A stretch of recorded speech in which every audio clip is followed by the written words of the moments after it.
আমি আজি এগৰাকী ছাত্ৰীৰ সফলতাৰ কাহিনী আমি এই মুহূৰ্তত গহপুৰ দৈনিক বিস্তাৰ দৰ্শকসকলৰ সন্মুখলৈ লৈ আহিবলৈ বিচাৰিছোঁ। আজি সকলোৰে জ্ঞাত, আজি সকলোৱে জানে, আজি MBBSৰ যি পাঠ্যক্ৰমৰ চূড়ান্ত পৰীক্ষাৰ আজি ফলাফল ঘোষণা কৰিছে। এগৰাকীৰ ছাত্ৰীৰ সফলতাৰ কাহিনী আমি তেওঁৰ কাষলৈ প্ৰথমে যাবলৈ চেষ্টা কৰিম।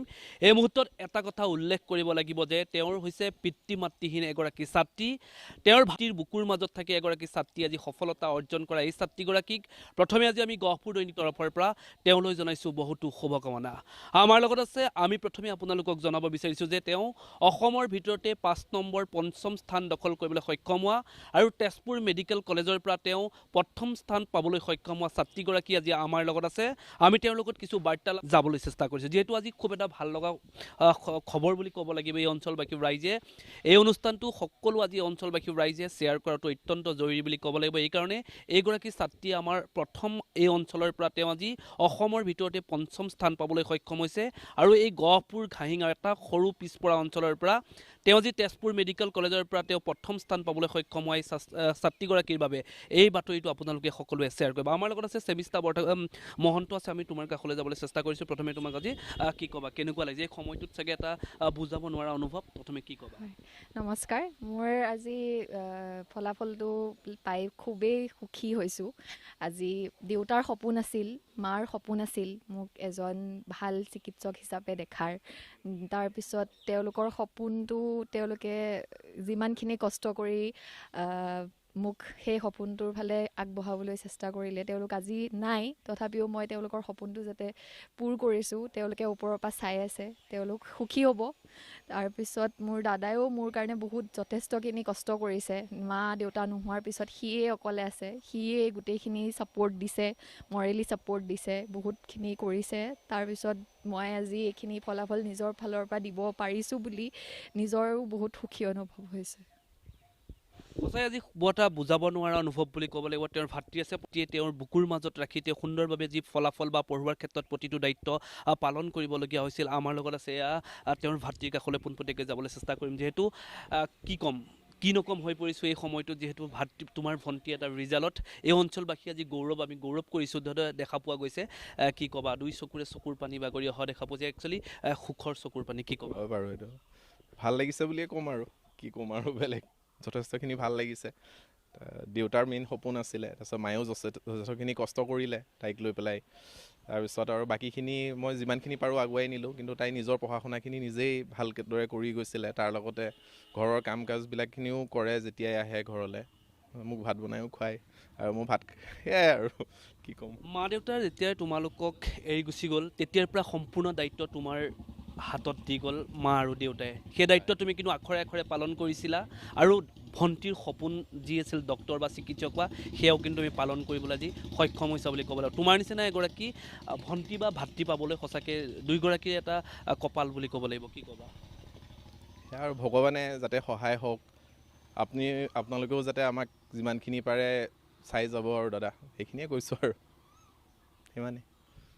হয়, নিশ্চয়কৈ এই মুহূৰ্তত এটা বুজাব নোৱাৰা অনুভৱ বুলি ক'ব লাগিব, এটা ভাল খবৰ বুলি ক'ব বিচাৰিছোঁ। পুনৰ আমি ক'ব বিচাৰিছোঁ ঘাহিঙাবাসী ৰাইজে এই বাতৰিটো অত্যন্ত এটা জৰুৰী বাতৰি, আপোনালোকে সকলোৱে শ্বেয়াৰ কৰিব। যিহেতু এগৰাকী ছাত্ৰীয়ে ঘাহিঙাৰ নিচিনা একেবাৰে পিছপৰা অঞ্চলৰ পৰা তেওঁ আজি অসমৰ ভিতৰতে তেওঁ পঞ্চম স্থান পাইছে আৰু তেজপুৰ মেডিকেল কলেজৰ পৰা প্ৰথম স্থান পাবলৈ সক্ষম হোৱা এইগৰাকী আছিল আজি আমাৰ লগত চেমিষ্টা মহন্ত। আমি তেওঁলোকৰ লগত কিছু বাৰ্তালাপ কৰিবলৈ চেষ্টা কৰিলোঁ, পুনৰবাৰ শুভেচ্ছা জ্ঞাপন কৰিছোঁ।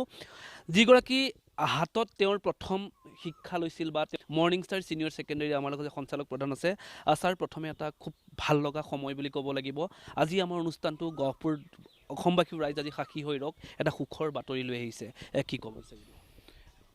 আমাৰ গোটেই ঘাঁহিগাঁৱৰ কাৰণে, ঘাঁহিগাঁওবাসী হিচাপে আমাৰ এই ঘাঁহিগাঁৱে আজি অসমৰ প্ৰেক্ষাপটত অতি মেধাৱী এগৰাকী ডক্টৰ আমি ঘাঁহিগাঁৱৰ পৰা দিছোঁ। এগৰাকী ডক্টৰক দিয়া মানে, এগৰাকী ডক্টৰ ভালে থকা মানে হাজাৰ হাজাৰ মানুহ ভালে থকা, তেওঁ ভালে থকা মানে হাজাৰ হাজাৰ মানুহ ভালে থকা, এই অনুভূতিটো আমি ঘাঁহিগাঁৱৰ পৰা দিব পাৰিছোঁ। গতিকে ঘাঁহিগাঁওবাসী হিচাপে আমি এই গৌৰৱ পাইছোঁ।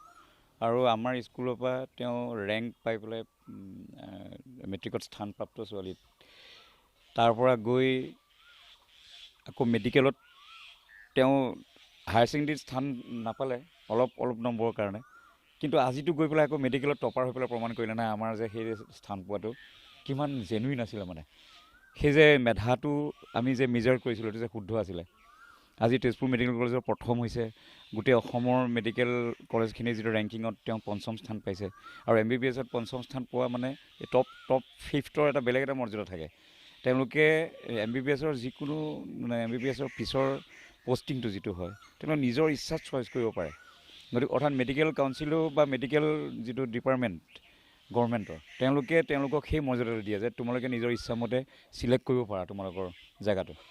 গতিকে আমি তেনেকুৱা এগৰাকী মেধাৱী ডক্তৰ আমাৰ মাজৰ পৰা ওলাই গৈছে, সেই আনন্দ আমি পাইছোঁ। আৰু আমাৰ স্কুলতে পঢ়া, আৰু মই এইখন ঘৰত 14 বছৰ ভাড়াত আছিলোঁ। তেওঁ যেতিয়া নাৰ্চাৰীত আমাৰ স্কুলত নাৰ্চাৰীৰ পৰা পঢ়িছে, আৰু তেওঁ 7ত থাকোঁতে তেওঁৰ দেউতাকৰ বিয়োগ হৈছে।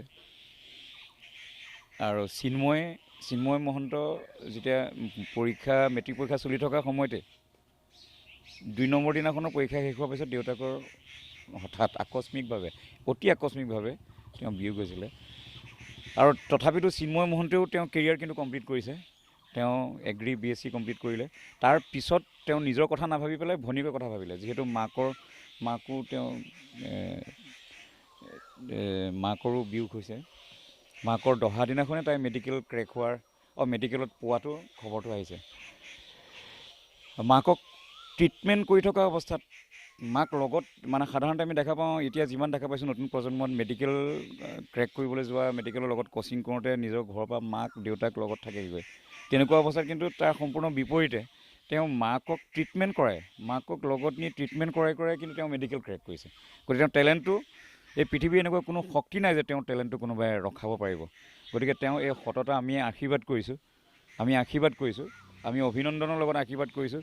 তেওঁৰ এই সততাই যাতে আমাৰ গোটেই অঞ্চলৰ বাবে এটা নতুন বাৰ্তা কঢ়িয়াই আনে। হয়, নিশ্চয়কৈ ছাৰ, ধন্যবাদ জ্ঞাপন কৰিছোঁ। খুব সুন্দৰভাৱে ছাত্ৰীগৰাকীৰ কিছু বৰ্ণনা দাঙি ধৰিবলৈ চেষ্টা কৰিলে। অন্য এগৰাকী বাইদেউ আছে, তেওঁৰ কাষলৈ যাবলৈ চেষ্টা কৰিম। যিহেতু বাইদেউৰ কথা এটা ক'ব লাগিব, যিহেতু যেতিয়া পিতৃ মাতৃ এইখন ঘৰৰ পৰা হেৰাই গৈছিল, এইগৰাকী বাইদেউক গৈছিল, সেই এটা বুজাব নোৱাৰা অনুভৱ। যিহেতু অত্যন্ত সুখী হৈছোঁ, খুব ভাল লাগিছে। সন্তানৰ সাফল্যত পিতৃ মাতৃ আনন্দ পোৱাৰ দৰে ময়ো তেনেকৈ আনন্দ পাইছোঁ। তাইৰ উত্তৰ ভৱিষ্যত উজ্জ্বল কামনা কৰিছোঁ। ইয়াকে কৈছোঁ। আৰু তোমাৰ ওচৰলৈ অকণমান পুনৰ যাব বিচাৰিছোঁ, চিকিৎসক হোৱা সপোনটো ক'ৰ পৰা কেতিয়া তুমি দেখিছিলা? মোৰ আচলতে প্ৰথমটো দেউতাৰ সপোন আছিল যাতে মই এজন ভাল চিকিৎসক হওঁ। তাৰপিছত দেউতা যেতিয়া ঢুকাইছিলে, আমাৰ ইয়াত মানে তেওঁ আকস্মিক হৈছিলে, তেওঁৰ কাৰ্ডিয়েক এৰেষ্ট হৈছিলে। তেতিয়া হঠাতে মানে আমাৰ ইয়াতে কোনো কাৰ্ডিঅ'লজি নাই, কোনো ডিপাৰ্টমেণ্ট নাই তেতিয়া আমাৰ ইয়াতে, আৰু তেতিয়া ইমান সুবিধাও নাছিলে আমাৰ এইকণ অঞ্চলত। সেইটো কাৰণে সেই মুহূৰ্তটো মোৰ মানে বহুত দুখ লাগিছিল যে আমাৰ এইকণতে পাবলৈ তেতিয়া চিকিৎসক এজনৰ বহুত অভাৱ হৈছিল, আৰু তেওঁক হয়তো তেতিয়া ইমিডিয়েট যদি ট্ৰিটমেণ্ট দিব পাৰিলোঁ হয়, হয়তো তেওঁ তেতিয়া আকস্মিকভাৱে নুঢুকালে হয়। তো তেতিয়াৰ পৰা মোৰ মনত দৃঢ়ভাৱে সোমাই গ'ল যে মই আজি এইটো সিদ্ধান্ত লৈছোঁ যে মই পিছলৈ এজন ভাল চিকিৎসক হ'ম, আৰু মই মোৰ নিজৰ গাঁওখনলৈ উভতি সেইখিনি যিমানখিনি মোৰ নিজৰ ফালৰ পৰা মই সহায় আগবঢ়াব পাৰোঁ সেইখিনি মই দিম বুলি তেতিয়া মই সিদ্ধান্ত লৈছিলোঁ। তাৰ পিছৰ পৰা মাৰ সপোন আছিল, দেউতা ঢুকোৱাৰ পিছৰ পৰা মায়ে সেই সপোনটো যিমান মই আগলৈ যাব পাৰোঁ তাৰ বাবে বহুতখিনি কষ্ট কৰিছিলে। তাৰপিছত মই নিজৰ ফালৰ পৰা বহুতখিনি যত্ন লৈছিলোঁ যাতে মই নিজেই সেইখিনি সক্ষম হ'ব পাৰোঁ। মাৰো ঢুকোৱাৰ 10 দিনৰ দিনা, দহাৰ দিনা মোৰ মেডিকেল কলেজৰ ছিট পোৱা বুলি মই গম পালোঁ, আৰু তাৰ পিছৰ পৰা মেডিকেলত পোৱাৰ পিছৰ পৰা দাদাও যথেষ্টখিনি কষ্ট কৰিছে মই যাতে আগবাঢ়ি যাব পাৰোঁ। সি মোক নিজৰ ফালৰ পৰা যিমানখিনি ছাপোৰ্ট দিব পাৰে যথেষ্টখিনি ছাপোৰ্ট দিছে, আৰু মই নিজেই সুখী হৈছোঁ যাতে এই গোটেইখিনি চবৰ যিমান মানুহৰ আশীৰ্বাদ মই পাই পেলাই আগবাঢ়ি গৈছোঁ। সকলোকে মই ধন্যবাদ জ্ঞাপন কৰিছোঁ। হয়, এটা কথা উল্লেখ কৰিব লাগিব, তোমাৰ মা দেউতাৰ অভিযোগসমূহ তোমালোকৰ দাদাই পূৰণ কৰিছিলে। কি ক'বা? সেই সময়ত কিন্তু সকলোখিনি মা দেউতা দাদাই হৈ পৰিছিল। হয়, দাদাই হৈ পৰিছিলে গোটেইখিনি। সিও ইয়াত ঘৰত অকলে থাকে, ময়ো তাত হোষ্টেলত থাকোঁ। সিও কেতিয়াবা ভাতকেইটা নিজেই বনাই খাবলৈও বহুত এলাহ কৰে, অকলে থাকে। সিও ফোন কৰি মোক কয় যে ভাত খোৱা নাই আজি, তই আহিবি কেতিয়া? ময়ো কওঁ মোৰ ক্লাছ আছে, যাম 2 এদিনত যাম, বন্ধ পালে যাম। তেনেকৈ আমাৰ মাজত দুইটাৰ দুখ বুজি আগবাঢ়ি গৈ আছিলোঁ। কাজিয়াও লাগে মাজে মাজে, তথাপিও বুজি পাওঁ, আৰু সিও অকলে থাকে, মোৰো কষ্ট।